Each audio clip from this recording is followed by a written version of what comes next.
Aujourd'hui, je vais répondre à une question que vous m'avez beaucoup posée cette année, c'est pourquoi mon mix sonne bien dans mon casque sur mon logiciel, mais dès que je l'exporte, ça sonne mal. Il y a plusieurs raisons à ça qu'on va voir dans la vidéo et on va voir comment les régler. Mais avant ça, je voulais vous souhaiter des bonnes fêtes de fin d'année, j'espère que tout roule pour vous et que tout roulera toujours l'année prochaine. Et voilà, essayez de concrétiser vos projets et vous verrez que ce sera super cool. Pour fêter ça, je vous ai fait une petite promo de Noël, donc vous pouvez aller cliquer dans le premier lien dans la description, les promos s'afficheront directement. Donc si vous voulez des presets, des formations, des trucs pour mixer plus rapidement, des trucs pour apprendre le mix, bah sur mon site, il y a tout qui est dispo, donc n'hésitez pas à aller voir ça, ça peut être cool. Peut-être le moment pour certains, vu que voilà, il y a des promos, ça peut être cool pour vous, donc voilà. N'hésitez pas à aller voir, et puis on passe tout de suite à la vidéo. Donc la problématique en fait c'est que quand je mixe sur mon casque c'est bien, mais ça sort pas sur les différents supports. Donc on va réfléchir. Qu'est-ce que c'est le point commun entre tous ces supports qui est aussi commun à mon casque? En fait ça va être la partie médiane, les zones de fréquence médium. Donc les médiums en fait, elles sont dispo un peu partout.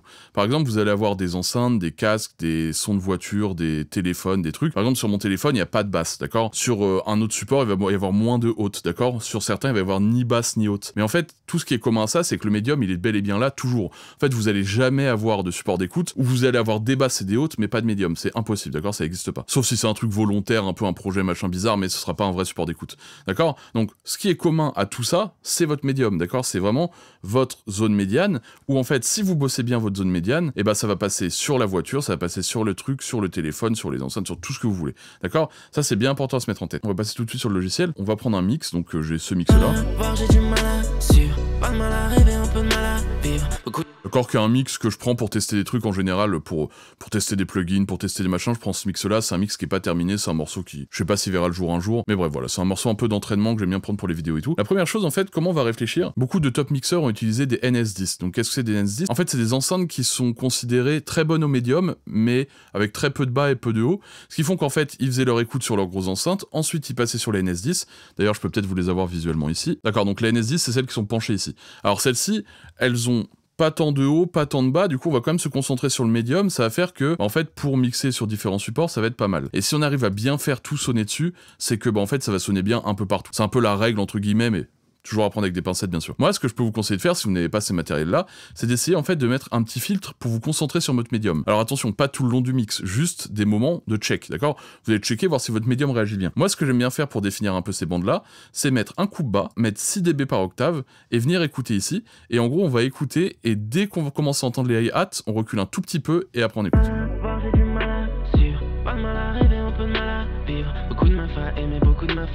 D'accord, là on entend un petit peu la hi-hat, on commence à entendre mais on les entend pas clairement. D'accord, donc on va se mettre au point, d'accord, on voit le trait à droite, on va se mettre à peu près ici, ça fait 5000, donc pour l'instant on va se mettre à 5000 ici, et on va faire pareil avec la voix, on va vouloir entendre légèrement la fondamentale mais pas tant que ça. D'accord, voilà, là on entend un peu le fond de gorge. On regarde où il est le trait, on se met à peu près là, c'est environ 200. D'accord, donc on va se mettre à 200 et 5000, d'accord, tac. On va mettre un coupe haut, un coupe bas. Donc avec une pente à 12, on peut faire une pente à 6, on va voir, on va essayer. Et on va écouter ce que ça donne.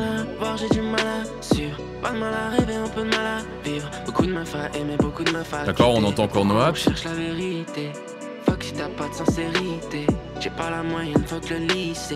Voilà, j'aime bien me mettre aux alentours d'un truc comme ça, donc 200, 5000, 4000, 6000, vous pouvez descendre un peu, bref. Ce qu'il faut en fait, c'est, moi ce que j'aime bien, c'est entendre le punch du kick, donc vraiment le hit du kick, celui de la snare, entendre légèrement le hi-hat et avoir vraiment la voix au médium.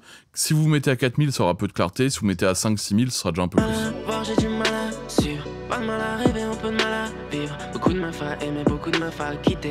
Mes instruments vont interagir avec ma voix, par exemple, avec mon kick, avec ma snare. Par exemple, si je venais booster mes instruments, on va écouter la voix et les instruments. Là, en fait, on distingue aucun des deux. D'accord, on entend trop fort les instruments, du coup on n'entend plus la voix, voilà, ça rend mal, et du coup on va mal distinguer notre voix. Chose qu'on peut faire, c'est venir régler les instruments, ou venir mettre, par exemple, comme j'ai fait ici, un sous en sidechain qui fait que, en fait, la voix va faire baisser les fréquences des instruments quand elle joue, ce qui fait qu'après, on va écouter la voix, ça va être beaucoup plus clair.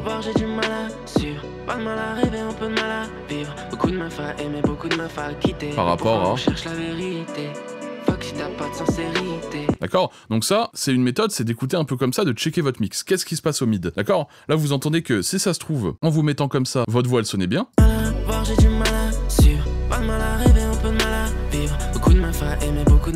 Mais en fait, quand vous allez checker au mid, vous allez vous rendre compte qu'elle sonne pas bien.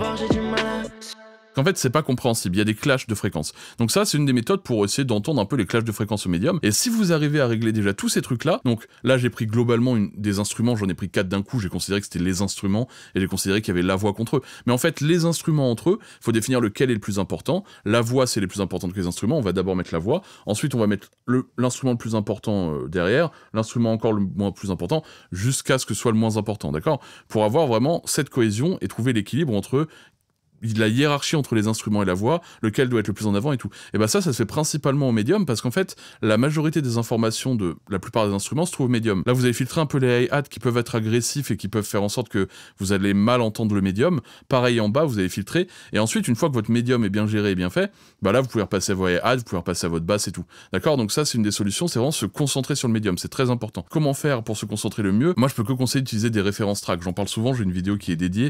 Les références tracks, en fait, vont faire en sorte que vous puissiez vraiment vous cibler d'un point de vue fréquentiel, d'un point de vue dynamique, d'un point de vue largeur, stéréo et tout. Moi, j'aime bien utiliser le contrôle tonal balance. On rentre ici une référence, un morceau référence, et ensuite on le joue. On va voir ici tout de suite comment ça donne. Donc là, j'ai filtré. D'accord, donc là je suis bien dans les clous partout, ça me donne un peu une indication visuelle, parce que parfois, si par exemple j'ai tendance à être un abuseur en bas, par exemple je vais faire ça, ça sature mais on s'en fout. D'accord, là ça va être trop, tout le bas va être, voilà. Ça c'est une indication visuelle, il faut pas le suivre au pied de la lettre à 100% tout le temps, mais au moins vous savez que si vous êtes, bam, perfect dedans, c'est que globalement vous n'avez pas fait d'abus de certains éléments, d'accord?